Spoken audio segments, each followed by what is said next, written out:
When you both stop contacting each other, the real game begins. Female psychology. When you both go silent, most people assume nothing is happening. No calls, no messages, no notifications lighting up the screen at 2 in the morning. It looks peaceful from the outside. It looks like two people who simply moved on. But let me tell you something real. Silence is never empty. Silence is never passive. Silence is one of the loudest things two people can experience together, even when they're apart. And the moment the messages stop, that is not the end of the story. That is actually where the real game begins. Because when communication stops, the mind does not. You wake up and that first instinct is still there, reaching for your phone before you're even fully conscious. Not because you're weak, not because you lack discipline, but because you're human, and humans are wired for connection. And somewhere on the other side of that silence, she's doing the same thing. Maybe not every hour, maybe not with the same intensity, but curiosity doesn't disappear just because a conversation does. Curiosity lives inside silence. And curiosity, once it takes root, is one of the most powerful forces in human psychology. Here's what most people completely miss about this phase. When communication ends, imagination takes over. And imagination is always more intense than reality ever was. Think about what's happening inside her mind when the messages stop. She's asking questions she didn't need to ask before. Why hasn't he texted? Is he busy or is he done? Is he upset with me? Is he talking to someone else? Did he finally decide to let go? And on your side, you're asking your own set of questions. Does she miss me? Is she waiting for me to break first? Is she testing me? Is she completely fine without me? This is what nobody explains clearly. Silence creates questions, and questions create emotional tension. And emotional tension is the engine that drives psychological investment. Before the silence, when you were always texting, always checking in, always making yourself available, everything was predictable.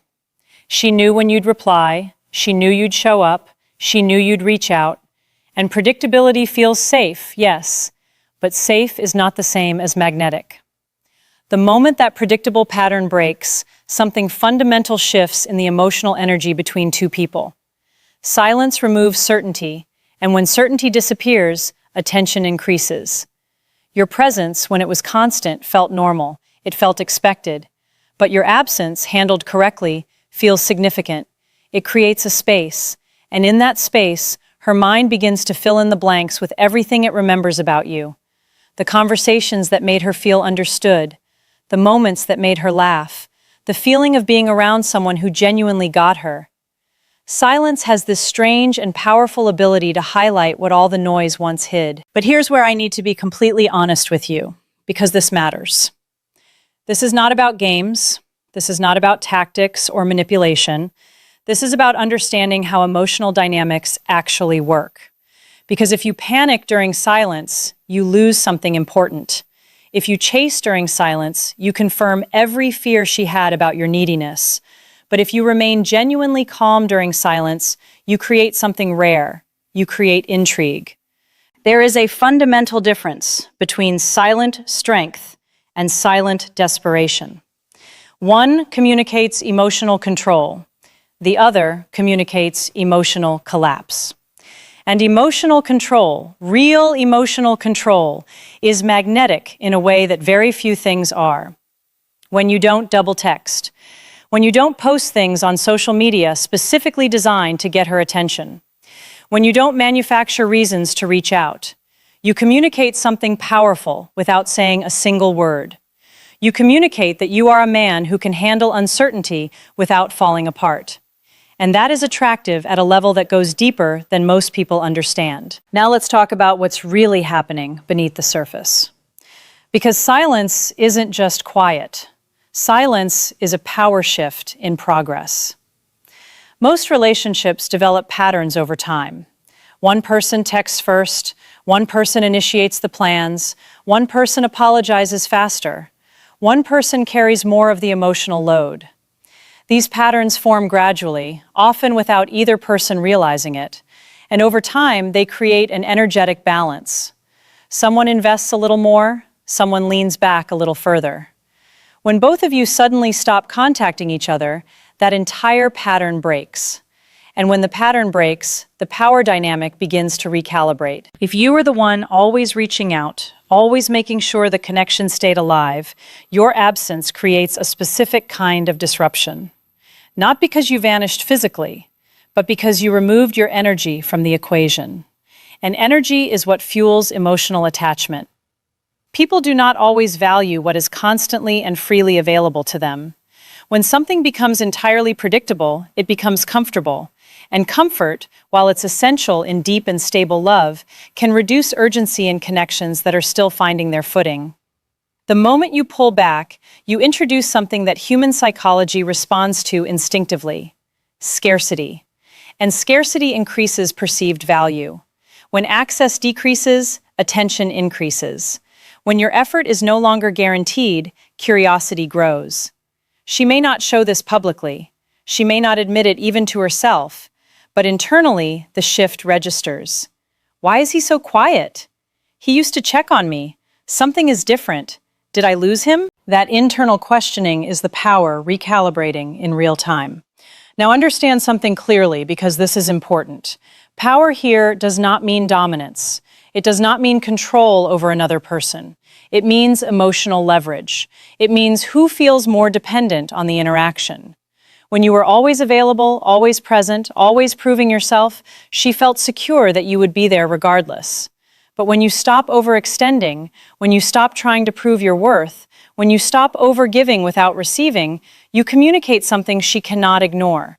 You communicate that your world does not revolve around her response. And that changes everything. A man who has things going on in his life, who has goals pulling his attention, who has standards for how he invests his time and emotional energy. That man is naturally more compelling than a man who waits by his phone hoping for a notification. When you redirect your attention back to your own growth, your own purpose, your own peace, you automatically rebalance the dynamic. And here is the interesting part. The person who feels that shift first often feels the loss of control first. If she was accustomed to you chasing, she now has to make a real decision. Does she step forward, or does she allow the distance to grow into something permanent? That decision creates tension, and tension creates awareness. Before, she didn't have to actively consider the possibility of losing you. Now she does. But I need to say something important, and I need you to really hear it.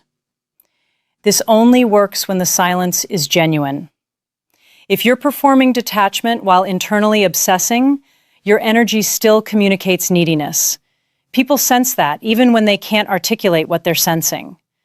Real power comes from actual emotional grounding, from truly accepting that you will be okay whether she reaches out or not. When you reach that place authentically, you move differently. You speak differently. You're calmer. You're less reactive. You don't jump when your phone buzzes. You don't check her last scene every 30 minutes. You're stable. And stability is one of the rarest qualities a person can possess. Women respond strongly to emotional strength. Not coldness, not arrogance or indifference, genuine strength. The kind that quietly says, I value this connection, but I also value myself. When you remove desperation from the equation, you remove pressure. And when pressure disappears, attraction finally has room to breathe. Think about what it feels like on her side when she senses that your emotional well-being depends entirely on her response. It creates weight. It creates a kind of burden that quietly pushes people away. But when she senses that you're choosing her, genuinely choosing her, rather than clinging to her out of fear, that creates something entirely different. That creates desire. Because choice feels completely different from obligation. And no one wants to be someone's emotional lifeline. People want to be someone's genuine selection. This is why absence, when it comes from a real place rather than strategy, can increase respect in a way that constant presence sometimes cannot.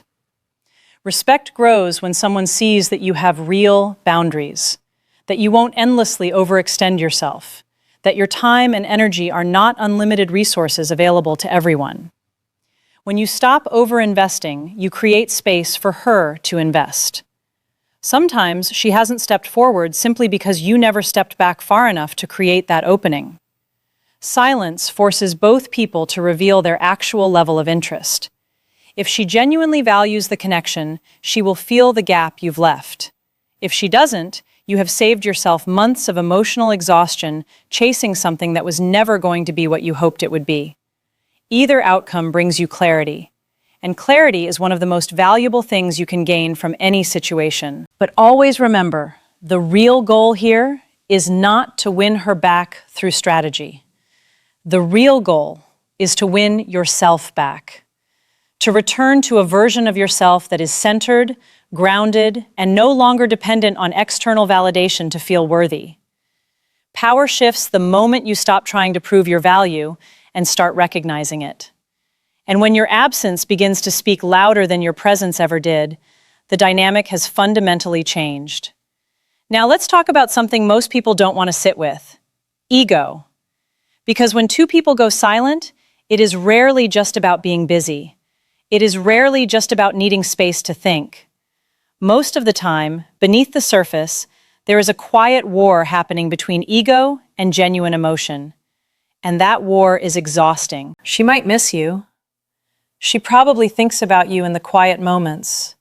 She might replay certain conversations, certain moments, certain feelings. But pride steps in and whispers, "Don't be the one to text first. If he truly cares, he will reach out."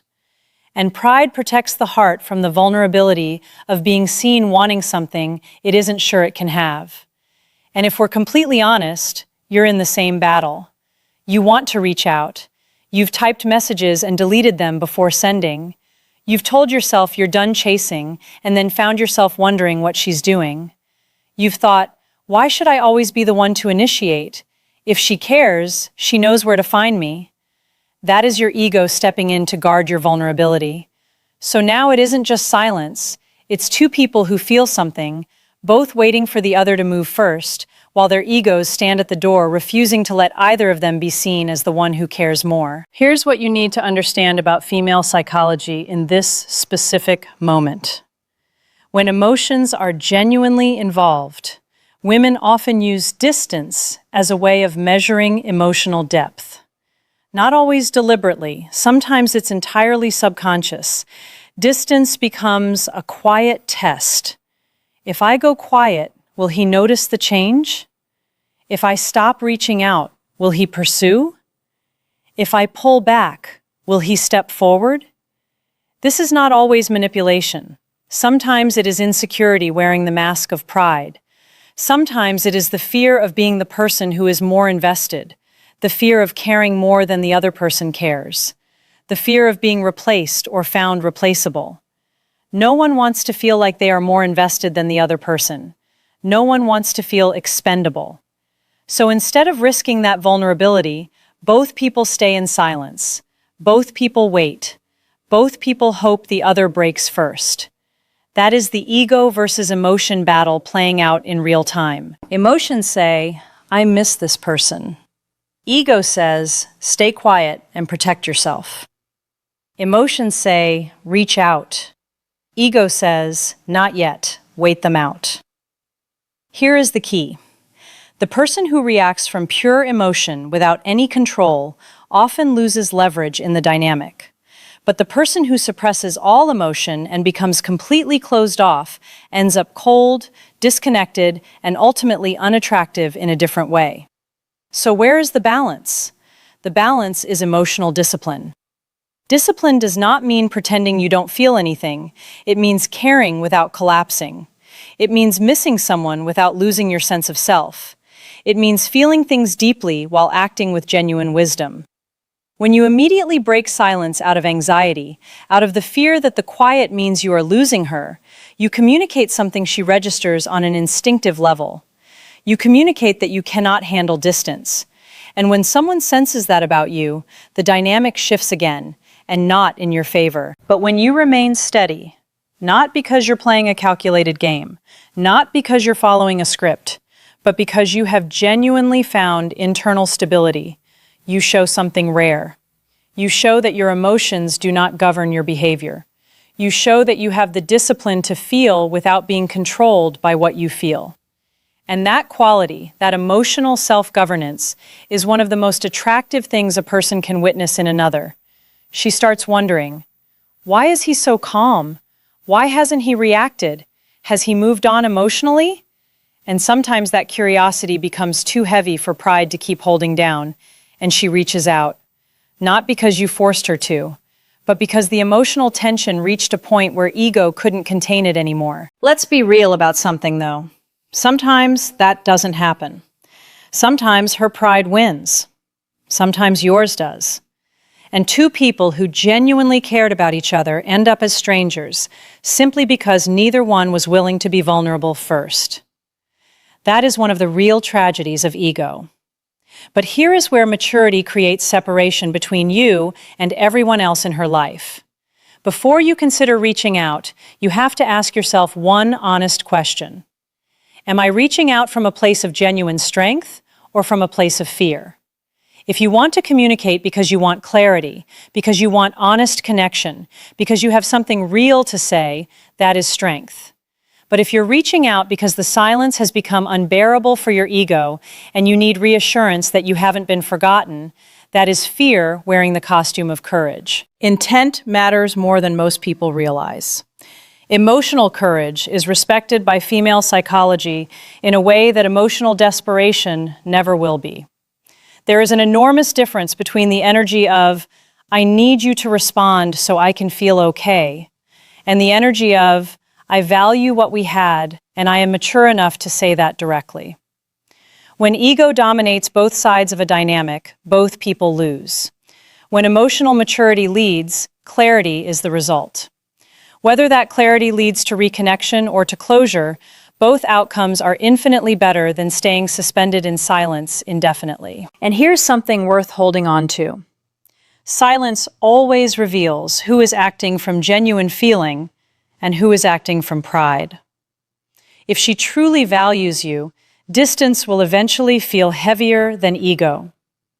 If you truly value her, at some point you'll either stand firm in your own peace or you'll communicate without the fear of appearing too interested. Because real vulnerability is not weakness. Vulnerability only becomes weakness when it's wrapped in desperation. Vulnerability from a place of self-assurance is one of the most courageous things a person can offer. The real battle happening during silence is not about who texts first. It's a test of emotional intelligence. Who can manage genuine feelings without surrendering their dignity? Who can sit inside discomfort without reacting impulsively? Who can tell the difference between their ego protecting them and their ego sabotaging them? The person who masters that distinction walks away from this phase stronger, regardless of the outcome. And now we arrive at something that genuinely changes everything. Because after the silence settles, after the power shift stabilizes, after ego and emotion have been wrestling in the quiet, something unexpected can emerge. Detachment. Not coldness, not indifference, not pretending the feelings never existed, but real emotional balance. The kind where you stop gripping the outcome so tightly that your knuckles go white. There is something undeniably magnetic about a person who is genuinely okay with either result. When you stop monitoring whether she's watched your story, when you stop doing the mental calculation of exactly how long it's been since she was last active, when you stop constructing entire imaginary conversations in your head, your energy begins to change, and that change is felt, even across distance. Neediness repels. Stability attracts. That is not a theory. That is simply how human psychology works.